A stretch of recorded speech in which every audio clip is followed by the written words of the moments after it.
What if you died and no one knew your name? For over 50 years, this has been the reality for one woman. In our digital age, we leave footprints everywhere. Every click, every purchase, every photo is a breadcrumb leading back to us. But in 1970, a woman managed to vanish from the world while standing in plain sight. Her body was found in a remote Norwegian valley, but her identity remains a ghost, a phantom haunting the cold case files. She is known only by the place where her story ended, the Isdal Woman. On a cold Sunday, November 29th, a university professor and his 2 young daughters were hiking in the Isdalen Valley, a place locals sometimes called Death Valley. A strange, sickly sweet smell of something burnt hung heavy in the frigid air, leading them off the main path. There, tucked between a cluster of rocks, they discovered her. The partially charred body of a woman, lying in a bizarre, almost ritualistic pose. Her arms were raised in front of her chest, a boxer's stance, a grim result of the fire's effect on her muscles. The scene was a dead end, a perfectly constructed void. The Bergen police arrived to a puzzle that felt staged, almost theatrical in its strangeness. And this investigation, born on that cold hillside, continues to frustrate detectives over half a century later. The scene wasn't just a death, it was a carefully constructed enigma. First responders knelt in the biting late November air, the acrid smell of gasoline cutting through the scent of damp earth and pine. Beside the remains, a bizarre collection of objects was laid out with unsettling neatness. This was not the chaotic aftermath of a tragic accident. It felt like a performance. 2 plastic bottles, warped by heat, still reeked of the fuel that had accelerated the flames. A half-empty bottle of St. Halvard liqueur, a local brand, sat upright as if placed for a final solitary toast. Nearby, a small packed lunch lay untouched. And scattered on the ground like strange pink petals were 12 sleeping pills, later identified as phenomal, a powerful barbiturate. But the most chilling discoveries were the subtractions, the things deliberately missing. Every single label from her coat, sweater, and blouse had been meticulously snipped away. The brand name on the sides of her rubber boots had been scraped off. A cheap wristwatch, its face frozen in time, was found near the body, but its serial number had been systematically filed down, erased. This was more than hiding an identity. It was a ritualistic erasure of a human life from the record. Why go to such extraordinary lengths to become nobody? Was this the final desperate act of a woman determined to disappear, or the cold staging of a murder by a killer determined to create an unsolvable crime? The body itself, now on a cold, sterile table at the Gate Institute, was about to tell its own story. The initial report was a shock. Soot in her lungs proved she was alive when the fire started, but toxicology revealed something more sinister. A massive dose of phenobarbital sleeping pills in her stomach. The official cause of death was a fatal combination of the pills and carbon monoxide poisoning. This finding threw the investigation into chaos. Was it a carefully planned suicide, or was she drugged before the fire was set? If she wanted to end her life with pills, why the elaborate fiery scene? It made no sense. Then, pathologists looked inside her mouth. They found at least 14 gold crown fillings, a type of specialized dental work extremely rare in Norway at the time. Experts believed the technique pointed toward Central or Southern Europe. It was the first real clue to her origin, a tiny pinprick of light in the total darkness. Just 2 days after the grim discovery, a major breakthrough arrived.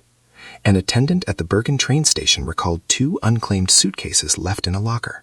Inside a cold, echoing luggage hall, an officer turned a key, and a small metal door swung open to reveal the first tangible links to the dead woman's past, a past she had so desperately tried to erase. The contents were a chilling study in calculated anonymity, a full wardrobe of elegant clothing, but every single tag and manufacturer's label had been snipped away. Multiple high-quality wigs lay nestled beside several pairs of non-prescription glasses, a complete kit for altering one's appearance. Small bundles of currency from Norway, Belgium, Switzerland, and Great Britain hinted at extensive European travel. This was not the luggage of a simple tourist. It was the professional toolkit of a ghost. Tucked inside a lining, investigators found the most baffling item of all: a small notepad. Its pages were not filled with diary entries, but with lines of seemingly random letters and numbers, a jumble of characters that formed a cryptic coded message. This single discovery transformed the case. It was no longer just about identifying an unknown victim. It was about uncovering a deep secret, a life lived entirely in the shadows. The coded notes unlocked a dizzying travelogue. The Isdal Woman wasn't just one person. She was a chameleon with at least 9 different identities. She was Fenella Lorch in one city, then became Claudia Tielt in another. Her phantom journey crisscrossed Norway and stretched deep into the heart of Europe. Witnesses from Oslo to Paris painted a consistent yet contradictory picture. She was described as elegant, well-dressed, and fluent in multiple languages: German, French, Flemish, and English. But she was also intensely private, almost paranoid, frequently requesting to change rooms, sometimes multiple times during a single hotel stay. Was she evading surveillance, or was she simply eccentric? This calculated behavior fueled the growing theory among investigators that she was no ordinary tourist. This was tradecraft. She was an operative, a spy, moving through the Cold War's shadowy corridors. For decades, the Isdal Woman was a specter. Then, the 21st century brought tools powerful enough to question the dead. In 2016, under a gray Norwegian sky, shovels broke the damp earth of her forgotten plot in Bergen.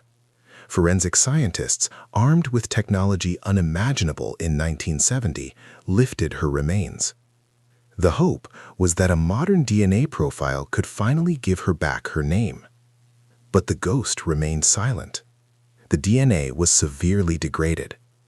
Even the partial profile they managed to extract was an island, with no family coming forward to match it to. If her DNA was a dead end, her very bones could tell a different story. Stable isotope analysis examines elements absorbed from the environment.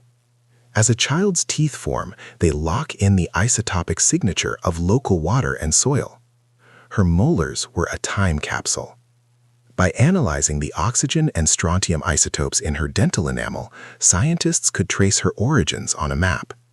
The results were electrifying. She was likely born around 1930.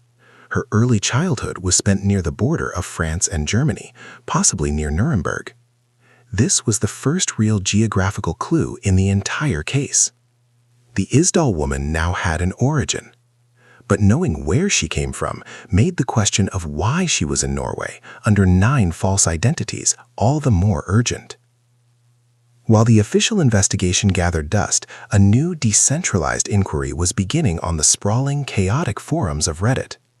On subreddits like Unresolved Mysteries, thousands of amateur sleuths pooled their collective knowledge, dissecting every shred of evidence. The unique gold porcelain crowns became a global research project, with users posting academic papers on 1960s East German dental techniques. The aliases were run through genealogical databases and obscure European directories. The coded note was a particular focus. Redditors applied computational analysis and linguistic pattern recognition, with a prevailing theory suggesting it was not a complex cipher, but a personal shorthand, a mix of Flemish and German abbreviations for cities on her phantom itinerary. So, after all the codes and aliases, who was the real woman? The final picture is a mosaic of maybes.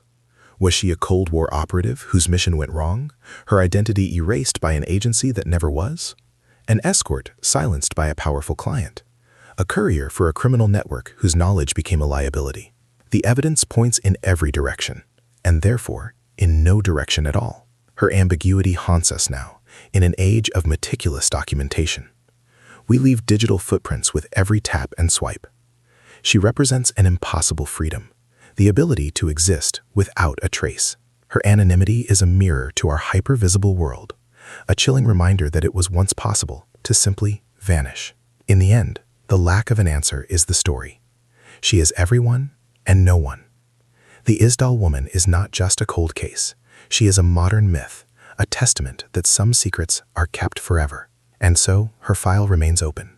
A ghost story written in police reports, waiting for the one final clue that might, at long last, give her back her name.